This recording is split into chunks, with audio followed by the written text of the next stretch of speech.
Ah, yes.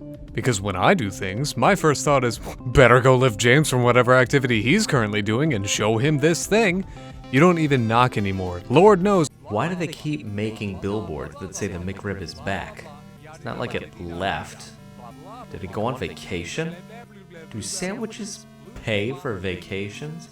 Well, McDonald's is rich, so they probably could.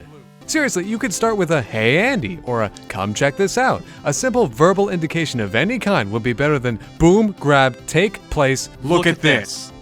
Potentia means power in Latin, appears to bear a striking resemblance to The Last of Us. Unless it was for those two very obvious facts, why are you showing me this? Andy, this is 100% the most bonkers game I've ever played in my life. Bonkers, huh? You use that word about as often as you use any word with more than 3 syllables. 3, huh? You compliment me about as often as you tell me to Get to the point. Potentia is one of the wackiest, craziest, weirdest, and strangest games I've ever played. It's a Turkish game developed by first-timers Wily Pumpkin, and it seems to pay a great deal of itself as an homage to the Last of Us series. At least that's what 90% of the Steam reviews will praise the game for and call it a positive review. I'm going to guess you're not going to read each review to me, and from what I could gather while watching you play the demo of this game during Steam's Game Festival in February, this game is more than the sum of its references. In the loosest terms, yes, I do agree, it bears a passing, unrefined resemblance to The Last of Us, I guess. Other than that, what else is this? To give you a basic rundown, you play as this character, Victor. He is. Is what? Just is. He doesn't really exude protagonistic charm, abilities, or talking points. He is basically just a mannequin the player allows to shamble from environment to environment.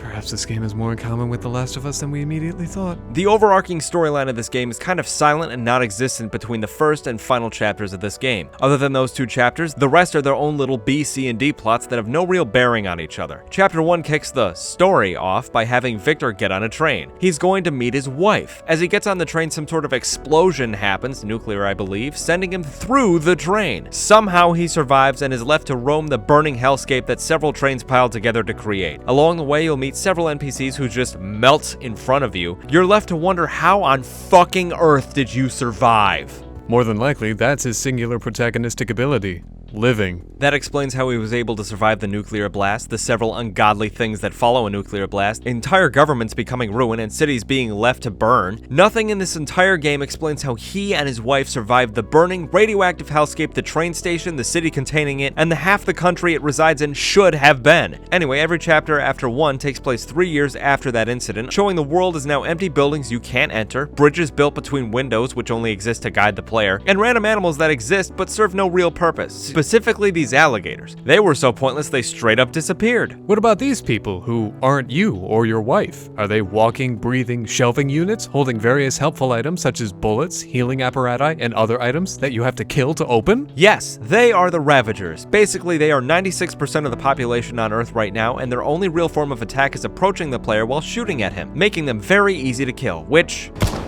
1, 2, 3, 4, 5, 6, 7 is really, really easy. Headshots are impeccably easy to get in this game. Enemies can't crouch or dodge or sidestep while you shoot them, so all you really have to do is force them down a long hallway so you can get them one at a time. What of enemies you want to kill in a more stealthy fashion? This is a stealth action game after all. You can sneak up on them and bonk them. Sneak and bonk. Sneak and bonk. Sneak and bonk. Bonk, bonk, bonk.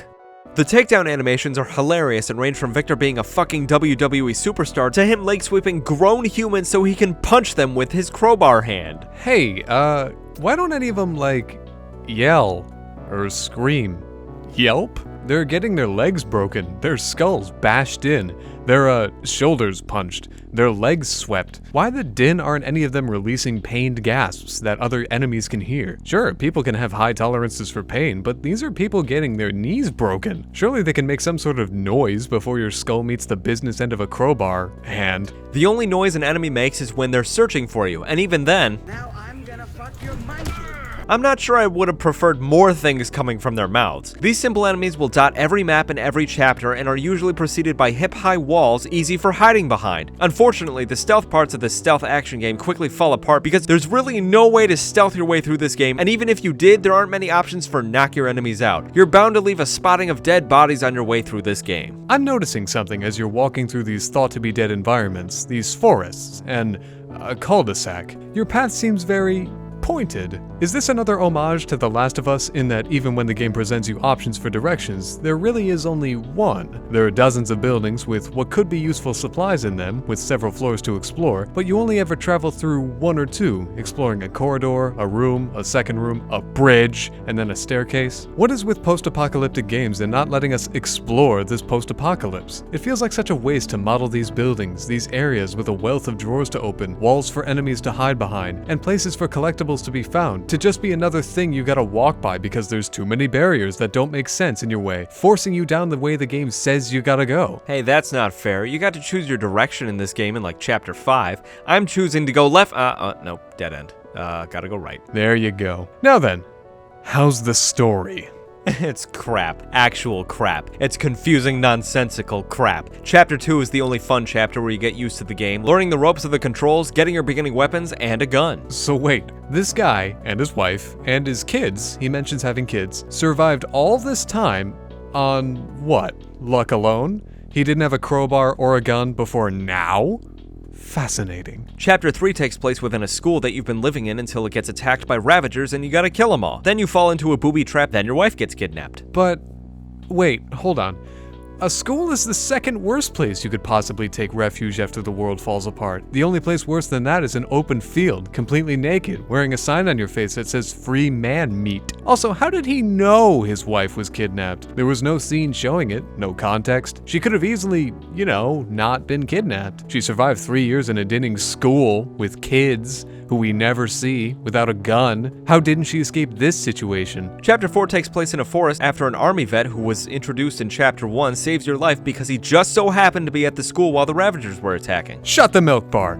So that leaves three humans that survived the nuclear blast 3 years ago. Victor, Anna, and this guy, whose name we never figure out. Nukes don't just spare you, they melt you. Also, this guy was introduced through the strangest cutscene in the game. He begins yelling at a man with a mustache taped to his face, then Victor offers him money, I think. Then the guy takes a picture of Victor. The whole cutscene lasts longer than that, but it's so strange and awkward to watch. Chapter 5 takes place in a town square at night while you wear night vision goggles and kill people with a silenced pistol so you can kidnap a man who says nothing but apparently tells you exactly where you need to go. Why have it take place at night if you just give the player night vision goggles? The night vision goggles remove the challenge. They remove the need for it to be nighttime. Just have it take place in the daytime. Also, the silenced pistol makes this game super easy. Your bullets are no longer heard, and headshotting enemies is now easy and quiet. Chapter 6 takes place in a cul-de-sac where you murder everybody, then rescue Anna, then more dudes show up for murdering. Don't worry though, crazy Chapter 1 guy, the super deep voice guy who you met in Chapter 4, and your wife all help you fight them. This chapter is basically meant for emptying all of your gathered supplies until you have almost nothing left, leaving you pretty desperate in Chapter 7. 6 chapters, and we haven't even had an underwater or ice level yet.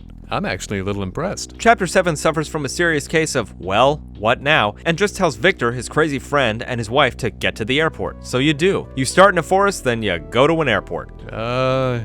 Are we rushing to the finish? Is there a surprise 7 more chapters? We got your wife back. What else is there? You don't have the cure for the end of the world to deliver. You're not trying to murder future apocalypse Hitler. What else is there? Chapter 8 takes place in a factory. After you reach the airport, Crazy Man says he needs parts to rebuild a plane. So this chapter opens with you in the factory to gather those parts. Luckily, they're on the top floor, located all in one place. You bring them back and end the game with a turret section where you blow people up with missiles from a drone Crazy Man took control of. None of what you just said made any sense.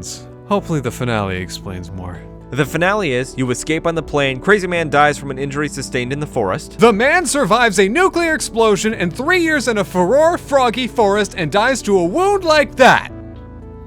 I am out of words.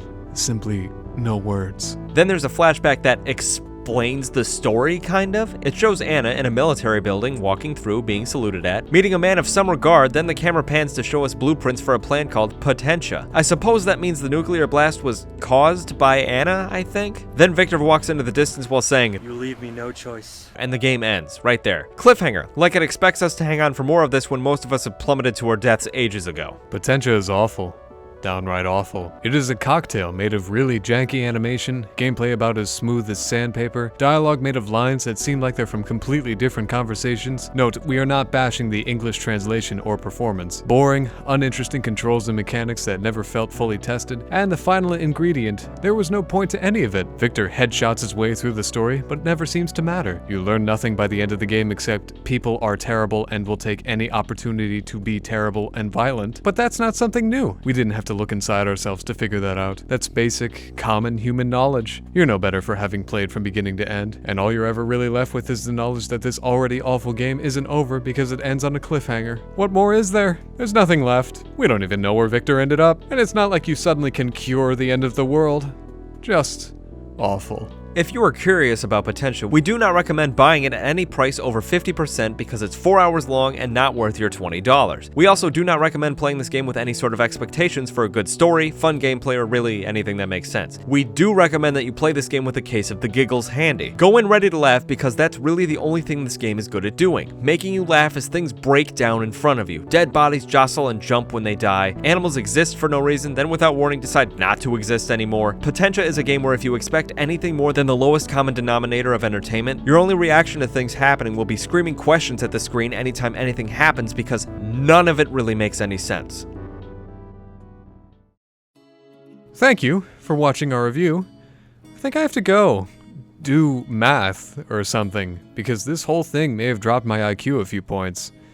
If you played Potentia and liked anything other than the music and some of the environments, let us know in the comments below. Or better yet, if you have clips or videos of glitches or moments in the game that just broke you, share them below.